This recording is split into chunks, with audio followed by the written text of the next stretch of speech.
बहुत पुरानी बात है। किसी राज्य में एक राजा रहता था जिसकी 7 रानियां थी, पर उनमें से किसी को एक भी बच्चा नहीं था। जब उसने अपनी पहली पत्नी से शादी की थी तो सोचा था कि वह जरूर ही उसे एक बेटा देगी, पर ऐसा हुआ नहीं। फिर उसने दूसरी से शादी की, तीसरी से शादी की, फिर चौथी, पांचवी, छठी और सातवीं से शादी की, पर किस्मत की बात किसी को भी कोई लड़का नहीं हुआ जो उसे खुश करता और उसके बाद उसका राज्य संभालता। इस बात को लेकर वह बहुत दुखी था। एक बार वह पास के एक जंगल में कुछ कराहता सा गुजर रहा था कि उसे बहुत ही सुंदर एक परी दिखी। परी ने राजा से पूछा, तुम कहाँ जा रहे हो? राजा बोला, मैं बहुत दुखी और अभागा हूँ। हालांकि मेरी 7 बीवियां हैं, पर अपना कहने के लिए मेरा कोई बेटा नहीं है जिसे मैं अपना वारिस कह सकूं। मैं इस जंगल में आज इसलिए चला आया ताकि मुझे कोई संत मिल जाए और वह मेरी इच्छा पूरी कर दे। परी ने हंसते हुए पूछा, और तुम क्या सोचते हो कि तुम्हें यहाँ इस बियाबान जंगल में कोई संत मिलेगा? पर मैं तुम्हारी सहायता कर सकती हूँ। अगर मैं तुम्हारे दिल की इच्छा पूरी कर दूँ तो बताओ तुम मुझे क्या दोगे? राजा बोला, तुम मुझे एक बेटा दे दो, मैं तुम्हें अपना आधा राज्य दे दूंगा। पर वह बोली, मुझे तुम्हारा ना तो सोना चाहिए और ना ही देश चाहिए। तुम मुझसे शादी कर लो तो तुम्हें बेटा भी मिल जाएगा और राज्य का वारिस भी। राजा राजी हो गया और परी को लेकर अपने महल चला गया। वहां जाकर उसने जल्दी ही उसे अपनी 8वीं रानी बना लिया। राजा की खुशी का कोई ठिकाना ना रहा जब उसे कुछ दिन बाद यह पता चला कि उसकी दूसरी 7 रानियों को बच्चा होने वाला था। पर वह परी जिसे राजा ने अपनी 8वीं पत्नी बनाया था, परी नहीं थी बल्कि एक राक्षसी थी जो उस जंगल में राजा के सामने परी के रूप में इसलिए प्रकट हुई थी ताकि वह उसे धोखा देकर उसके महल में खुराफात मचा सके। हर रात जब शाही घराने के सब लोग सो जाते, वह उठती और अस्तबल में जाते समय और बाहर नौकरों के घरों की तरफ जाते समय एक आध हाथी खा लेती, या फिर 3-4 घोड़े या कुछ भेड़े या ऊँट खा लेती, और अपनी भूख प्यास बुझाने के बाद सुबह होने से पहले अपने कमरे में आकर लेट जाती, जैसे कुछ हुआ ही ना हो। पहले तो राजा के नौकर इस बात को बताने में डरते रहे, पर जब उन्होंने देखा कि जानवर तो हर रात गायब हो रहे हैं तो उन्हें राजा के पास जाना पड़ा। तुरंत ही महल की इमारत की सुरक्षा का कड़ा आदेश सुना दिए गए और उसके हर कमरे की रक्षा के लिए चौकीदार नियुक्त कर दिए गए। पर सब बेकार था। जानवर हर रात गायब होते रहे और कोई यह नहीं बता सका कि यह सब कैसे हो रहा था। एक रात राजा अपने कमरे में परेशान घूम रहा था और सोच रहा था कि वह इस बारे में क्या करे। तब उसकी 8वीं पत्नी ने पूछा, तुम मुझे क्या दोगे अगर मैं तुम्हारा चोर ढूंढ दूं तो? राजा बिना सोचे समझे बोला, कुछ भी, हर चीज। परी बोली, ठीक है, तो अभी तुम जाकर सो जाओ, कल सुबह मैं तुम्हें बताऊंगी कि यह सब खुराफात किसने मचा रखी है। यह सुनकर राजा सोने चला गया और जल्दी ही गहरी नींद सो गया। उसके सोते ही उसकी नीच पत्नी उस कमरे से निकली, भेड़ों के बाड़े में गई, एक भेड़ ली, उसे मारा और उसका खून एक मिट्टी के बर्तन में भर लिया। वह खून भरा बर्तन लेकर वह वापस महल लौटी और दूसरी पत्नियों के कमरे में गई। वहां जाकर उसने वह खून उनके मुंह पर लगा दिया और उसमें से कुछ खून उनके कपड़ों पर छिड़क दिया। इसके बाद वह अपने कमरे में आकर लेट गई। राजा तभी भी गहरी नींद सो रहा था। जैसे ही सुबह हुई उसने राजा को जगाया और बोली, मैंने तुम्हारा चोर पकड़ लिया है। तुम्हारी जो दूसरी पत्नियां हैं उन्होंने ही जानवर चुराए हैं और खाए हैं। वे लोग इंसान नहीं बल्कि राक्षसी हैं। अगर तुम अपनी जिंदगी बचाना चाहते हो तो तुम उनसे बच कर रहना।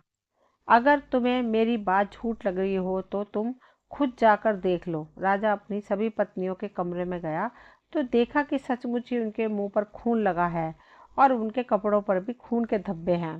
यह देखकर राजा बहुत गुस्सा हो गया। उसने उनके लिए यह आदेश सुना दिया कि उन सब की आंखें निकाल ली जाएं और उन्हें शहर के बाहर वाले सूखे कुएं में फेंक दिया जाए। ऐसे ही किया गया। कुछ दिनों के बाद एक रानी ने एक लड़के को जन्म दिया। अत्यधिक कमजोर होने के कारण उसका बच्चा जन्म लेते ही समय मर गया। अगले दिन दूसरी रानी ने एक लड़के को जन्म दिया और कमजोरी की वजह से वह भी मर गया। तीसरे दिन तीसरी रानी ने, चौथे दिन चौथी रानी ने, पांचवें दिन पांचवी रानी ने और छठे दिन छठी रानी ने एक एक लड़के को जन्म दिया और वे सारे बच्चे मर गए। और फिर 7वीं रानी का समय आया तो उसने भी एक बेटे को जन्म दिया, पर भाग्य से वह लड़का मरा नहीं, बच गया। सभी रानियां इकलौते बेटे को जी जान से प्यार करने लगी और पालने लगी। बच्चा धीरे धीरे बढ़ने लगा और बड़ा होकर वह एक ताकतवर और सुंदर लड़का बन गया। जब वह 6 साल का हुआ तो सातों रानियों ने सोचा कि उसको कुछ बाहर की दुनिया दिखाई जाए, पर वे यह काम करे कैसे। कुआं बहुत गहरा था और उसकी दीवारें बिल्कुल सीधी खड़ी थी। आखिर उन्होंने एक तरकीब निकाल ही ली। वे एक दूसरे के कंधे पर खड़ी हो गई। सातवीं रानी जो सबसे ऊपर खड़ी थी, उसने बच्चे को उठाकर कुएं के किनारे पर बैठा दिया। कुएं से बाहर निकलते ही बच्चा महल की तरफ भाग गया। शाही रसोई घर में पहुंचकर उसने रसोइये से खाना मांगा। रसोइये ने उसे बहुत सारा खाना दिया, जिसमें से कुछ उसने खाया, बाकी बचा खाना वह अपनी माँ और राजा की दूसरी रानियों के लिए ले गया। कुछ दिनों तक ऐसे ही चलता रहा। एक दिन रसोइये ने उससे वहीं रुक जाने के लिए और राजा के लिए कुछ खाना बनाने के लिए कहा। उसने उससे कहा कि उसकी माँ मर गई है और उसे उसका अंतिम संस्कार करना जाना जरूरी है, तो आज वह उसकी जगह खाना बना दे। लड़का राजी हो गया। उसने कहा कि वह अपनी तरफ से भरसक कोशिश करेगा कि राजा के लायक खाना बना सके, और रसोइया उसे खाने का सौंप कर चला गया। उस दिन के खाने से राजा बहुत खुश हुआ। खाना ठीक से पका हुआ था, उसमें खुशबू भी बहुत अच्छी आ रही थी और वह ठीक से परोसा गया था। शाम को रसोइया लौट आया। राजा ने उसे बुलाकर उसके खाने की बहुत तारीफ की और कहा कि आज का खाना बहुत अच्छा था और वह आगे भी वैसे ही खाना बनाया करे। यह सुनकर रसोइया ने ईमानदारी से स्वीकार किया कि उस दिन का खाना तो उसने बनाया ही नहीं था। उस दिन तो वह महल में ही था नहीं, क्योंकि उसकी माँ मर गई थी। उसने एक लड़के को यह जिम्मेदारी सौंप दी थी। उसने ही वह खाना बनाया था। जब राजा ने यह सुना तो उसने रसोइये को उस लड़के को अपने रसोई घर में नियमित रूप से नौकरी देने के लिए कहा। अब क्या था, राजा के रसोई घर में रोज नए नए पकवान बनने लगे और राजा उनसे खुश होकर उस लड़के को अक्सर भेंटें देने लगा। वह लड़का ये सब भेंटें और खाना अपनी माँ और अपनी सौतेली माँ के लिए लेकर जाने लगा। जब यह लड़का महल से कुएं की तरफ जाता तो रास्ते में एक फकीर पड़ता था, जो हमेशा उसे आशीर्वाद देता और उससे भीख मांगता, तो लड़का भी उसे कुछ न कुछ दे ही देता था। इस तरह से वह कुछ साल निकल गए। लड़का और जवान और सुंदर हो गया। एक दिन उस नीच रानी की निगाह उस पर पड़ी। वह उसकी सुंदरता देखकर दंग रह गई और उससे पूछा कि वह वहाँ कहाँ से आया है और कब आया। लड़के को रानी के चरित्र के बारे में कुछ पता नहीं था, ना उसे उस पर कोई शक ही हुआ। सो उसने अपने बारे में, अपनी माँ और अपनी सौतेली माँ के बारे में उसे सब कुछ बता दिया। उसी समय से वह उसकी जान लेने की योजना बनाने लगी। उसने बीमारी का बहाना बनाया और एक हकीम को बुलाया। उसे उसने राजा से यह कहने के लिए रिश्वत दी कि रानी बहुत बीमार है और केवल मादा चीते का दूध ही उसकी जान बचा सकता है। राजा ने जब यह सुना तो वह तुरंत उसके पास आया और उससे कहा, प्रिय, यह मैं क्या सुन रहा हूँ? हकीम जी कह रहे हैं कि तुम बीमार हो और तुम्हारे इलाज के लिए मादा चीते की दूध की जरूरत है। यह हमें कैसे मिल सकता है? किसकी हिम्मत है जो उसका दूध ला सके? रानी बोली, यह काम वह लड़का कर सकता है जो अपने यहाँ रसोई घर में काम करता है। वह बहुत बहादुर है। तुमने उसके लिए जो कुछ भी किया, उसके बदले में वह यह काम तुम्हारे लिए खुशी खुशी कर देगा, जो तुम्हारा यह काम कर सके। ठीक है, मैं उसे बुलाकर पूछूंगा, राजा ने कहा। लड़का तुरंत ही तैयार हो गया और अगले दिन अपनी इस खतरे भरी यात्रा पर चल पड़ा। रास्ते में वही साधु मिला। उसने लड़के से पूछा, किधर चल दिए? उसने राजा का आदेश फकीर को बता दिया और साथ में यह भी कहा कि राजा की इच्छा पूरी करके उससे कितनी खुशी होगी, जिन्होंने उसके ऊपर इतनी दया की है। साधु बोला, तुम वहां मत जाओ। तुम ऐसा काम करने की हिम्मत भी कैसे कर सकते हो? तुम्हें मालूम है कि यह कितना जोखिम का काम है? पर लड़के को अपनी जिंदगी की चिंता नहीं थी। साधु बोला, अगर तुम नहीं मानते तो मेरी सलाह मानो। इससे तुम सुरक्षित भी रहोगे और अपने काम में कामयाब भी होगे। जब तुम किसी मादा चीते को देखो, एक तीर उसके एक पैर में मारना। इससे वह बोल पड़ेगी और पूछेगी, तुमने उसे तीर क्यों मारा? तब तुम उससे कहना कि यह तीर तुमने उसे मारने के लिए नहीं चलाया, बल्कि इसलिए चलाया था ताकि वह थोड़ी घायल हो जाए और दौड़कर भाग न जाए। तुम उससे यह भी कहना कि तुम्हें उसके बच्चे पर दया आती है, क्योंकि वे बहुत छोटे हैं। फिर साधु ने उसे आशीर्वाद दिया और उसे उसकी यात्रा पर भेज दिया। इस तरह प्रोत्साहित होकर लड़का खुशी खुशी जंगल की तरफ बढ़ा। जल्दी ही उसे एक मादा चीता मिल गई। साधु की सलाह के अनुसार उसने तुरंत ही एक तीर उसके एक पैर में मारा। जब मादा चीता ने उससे उसके इस तीर मारने की वजह पूछी तो उसने वही कहा जो साधु ने उससे कहने के लिए कहा था। पर साधु में उसने यह भी कहा कि महल में रानी जी बहुत बीमार है, उनके इलाज के लिए मादा चीते का दूध चाहिए। मादा चीता बोली, मेरा दूध चाहिए और रानी जी को? क्या तुम्हें यह मालूम नहीं कि वह एक राक्षसी है? तुम मुझसे दूर ही रहना, कहीं ऐसा न हो कि वह तुम्हें मार डाले और खा जाए। लड़का बोला, मुझे उससे कोई खतरा नहीं है, उसकी मुझसे कोई दुश्मनी नहीं है। तब ठीक है, मैं तुम्हें अपना दूध जरूर दूंगी, पर तुम रानी से बचकर ही रहना।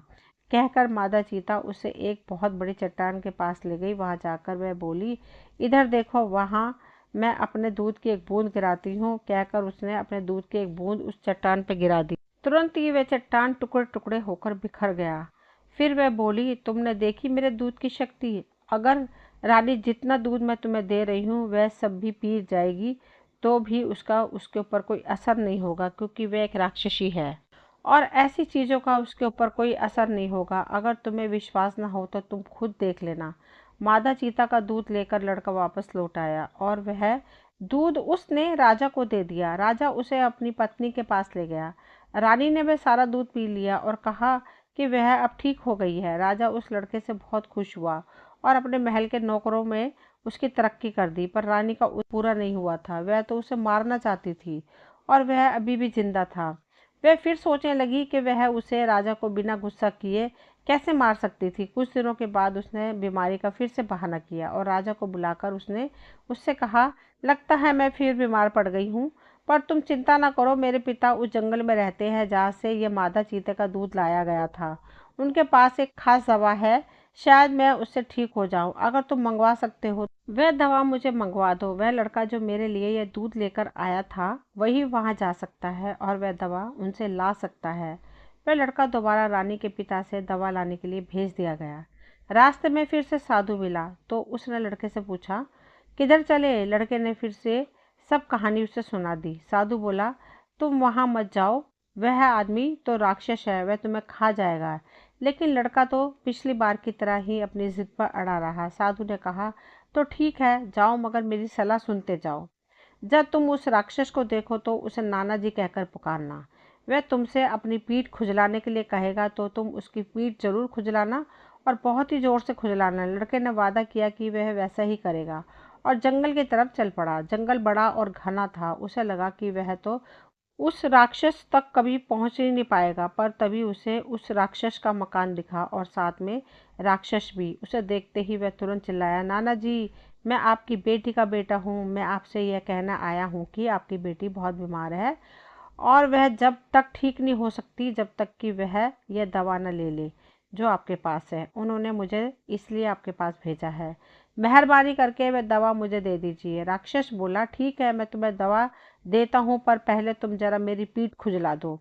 यहाँ बहुत खुजली आ रही है। राक्षस ने झूठ बोला था कि उसकी पीठ में बिल्कुल भी खुजली नहीं आ रही थी। वह तो बस यह देखना चाहता था कि वह लड़का उसकी बेटी का असली बेटा था या नहीं। साधु के बताए अनुसार उसने राक्षस की पीठ बहुत जोर से खुजला दी। जब लड़के ने राक्षस की पीठ में अपने नाखून गड़ाए जैसे कि वह उसकी पीठ खुरच देना चाहता है, तभी राक्षस ने उसे रोक दिया। ठीक है, और दवा देकर उसे वापस भेज दिया। महल पहुंचकर उसने वह दवा राजा को दे दी। राजा उसे अपनी रानी के पास लेकर गया। उसने उसे लिया और बताया कि वह अब पहले से बेहतर थी। राजा उस लड़के से अब और भी ज़्यादा खुश था। बदले में उसने उसे कई भेंटें दी और भी कई चीज़ें दी। नीच रानी की अब समझ में नहीं आ रहा था कि वह ऐसे लड़के के साथ क्या करे।